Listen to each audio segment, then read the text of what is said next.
What is going on, everybody? My name is Tyler. Happy Monday. Happy Men's National Championship game. Hopefully you enjoyed the women's final against Arizona and Stanford. I am recording this before the women's final because I want to watch the game, frankly, and don't want to miss out. And I really don't want to wake up at 7, 8 o'clock in the morning to post this video for 10 a.m. on Monday. What can I say? Can you blame me? I'm a college kid, and I got work to do.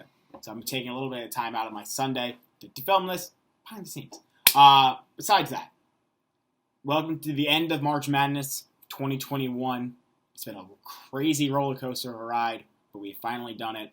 So hats off to the NCAA. And despite all the upsets and the craziness of everything, we still get the matchup that everyone predicted at the start of the tournament, what everyone wanted to see because it got postponed or canceled. I guess they're like, we're going to postpone this game in mid-December, and we'll play it in April for the national championship. Now, of course, talking about Gonzaga and Baylor, the game was postponed originally because of COVID, and now here we are, April 5th, or I'm on April 4th. You'll be watching this on April 5th before the big game. And so I will look at both teams, how they got here from the NCAA tournament standpoint, especially looking into their Final Four games, and then ultimately give my predictions. So bada bing, bada boom, let's get rolling. We'll start off with Gonzaga. Their road to the Final Four was fairly easy to start. They never had to play a team that was seeded higher than 5th to the Final Four. Because Virginia lost early, Kansas lost early, Iowa lost early. The 1 from 4 seeds. And then the 5 seed that they played was Creighton. The toughest team they played pre-Final Four was USC, in my opinion, and they blew them out. They beat Norfolk State 98-55. They beat Oklahoma 87-71. They beat Creighton's 83-65, beat USC 85-66, and then they enter the game against UCLA. Obviously, I'm assuming you watched it. You have been living under a rock. 93-90, the final, went to overtime, and that game should have gone to double overtime. Jalen Suggs with the shot of his life from 33 feet out to win the game. Bank shot, buzzer beater, had his Dwayne Wade, Kobe Bryant moment, jumping up on the scorer's table or whatever it is, like he said in his post-game press conference. And hats off to UCLA. First off, Mick Cronin leading that team deep to making a run, first four to Final Four. Nearly was the first team ever to play in the first four and then make it to the title game. Bill Walden released a video before the game being like, just play your heart out, you've made us so proud. I think UCLA, this team, made the school, the fan base, extremely proud. Johnny Juzang especially, 29 points, 6 rebounds, 2 assists. He had the game-time basket with under 5 seconds remaining or whatever it was. He had got his own rebound, then put it back in to tie it up at 90. And then Suggs just with the remarkable play. Looking at Gonzaga in that game, Joel Ayi, first and foremost, 22 points, 6 rebounds on 9 of 12 shooting, a career night for him. He also was 2 for 3 from three-point range. It's huge for Gonzaga because the Zags did not look great. They looked extremely beatable against UCLA. UCLA did a really good job of just keeping up with the Zags. And if it wasn't for Ayi's 22, let's say he just had 12, or he had a few less points, who knows where those points would have came from if they came anywhere. UCLA is the one playing in the title game, most likely, if it wasn't for Joel Ayi. Because the big three in Drew Timme, Jalen Suggs, and Corey Kispert all played at the level we know them to play at. So they needed everything out of the guys not named Timme, Kispert, or Suggs. Starting off with Suggs, obviously the game winner was huge. 16 points, 6 assists, 5 rebounds on 6 of 12 shooting. And what's really important to note about Suggs is that he hurt his hand, it looked like, early on in the second half. And he's still locked down Johnny Juzang. And I know you could say, oh, Tyler, Johnny Juzang had 29 points. How did Jalen Suggs lock him down? Well, late in the game, it seemed like there were a lot of possessions where Johnny Juzang didn't even get a touch. And that is credit to Jalen Suggs, really making UCLA work to get the ball to him. And once Johnny Juzang got the ball, he obviously scored a lot, but it was not easy, especially in the overtime period, and that's when they needed him the most. Corey Kispert doing what his job was as the third guy on this team, 15 points, 5 rebounds, 5 assists. Did not have the best shooting night from 3, 2 for 8, 25%, but just really filled that void. Just was a night. He was a threat. He was the threat. UCLA had to account for him at all times. And then you got Drew Timme. What's there not to say? 25 points. Just a phenomenal game. If I'm not mistaken, Kispert was the first-team All-American. I'm 95% sure Timme was as well.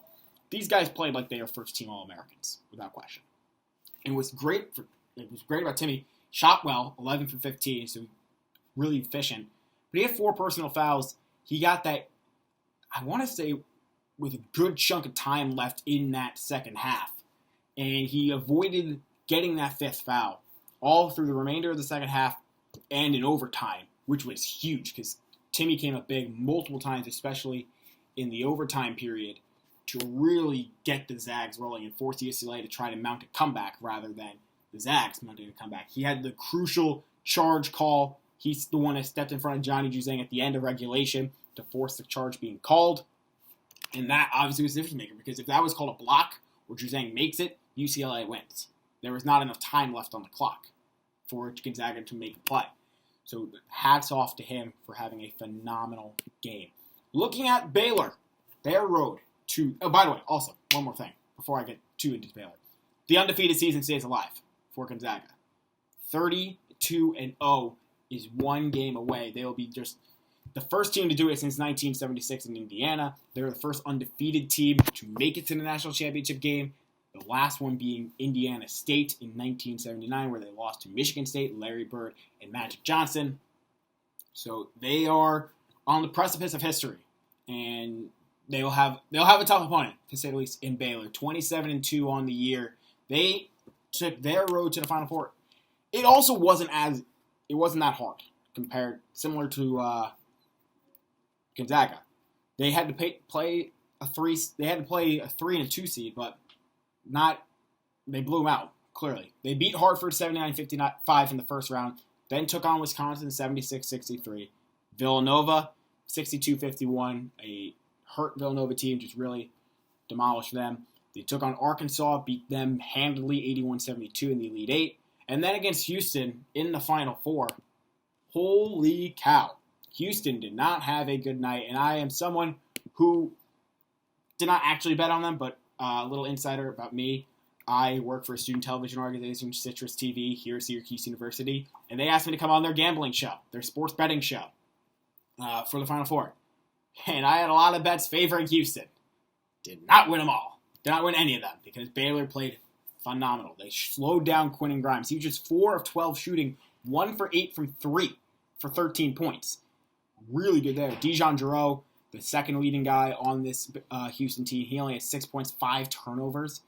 The leading scorer was Sasser for Houston, and that was that was really not expected. He had 20 points. That was where pretty much all the scoring came from for the Cougars. And it really helped with the Bears, who got out to a 45-20 lead at Marcus Sasser was his name. I couldn't remember. That's why I didn't say it.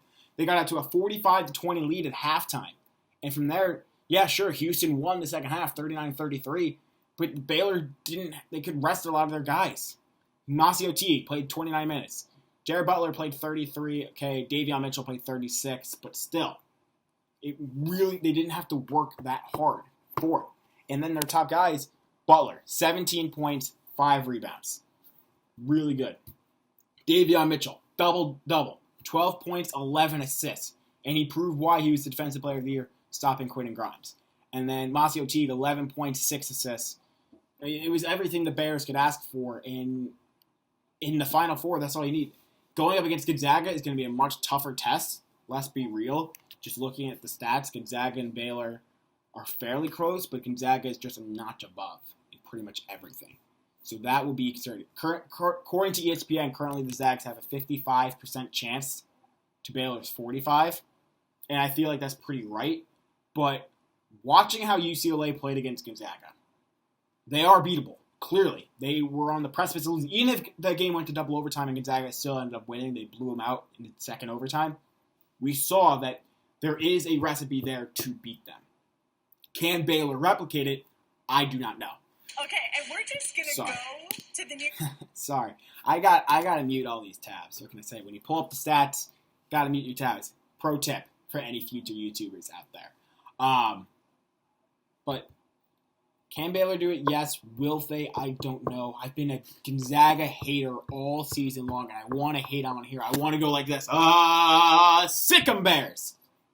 But I'm not. I am going to go with Gonzaga. I think they're going to complete the history. They're going to become the first team in over 40 years to do it and go undefeated and win the NCAA championship. Baylor's going to put up a really good fight. Don't get me wrong, but Gonzaga just has too many weapons that they could throw against Baylor, and I don't know if they can necessarily stop them. It's particularly in Timmy and Kispert. I don't think Baylor has the size to do so. That was a big concern against Houston. Houston, it didn't work out, but Gonzaga is a much better team than Houston. But let me know your thoughts, who you think is going to win, down below in the comment section. Thank you all so much for watching and following along these videos that I've done for March Madness, both on the men's and women's side. I really enjoyed making them. It looks like you guys have really enjoyed watching them, given by the view numbers, so I really appreciate that. Thank you guys so much. I'm going to be posting more, both from my on-air experience from Citrus TV and other things here at Syracuse, and I also got some other videos coming up. Most importantly, Masters preview. That's the next video coming, so stay tuned for that. But I hope you guys enjoy the game tonight, and until next time, have a good one. Thank you all so much for watching.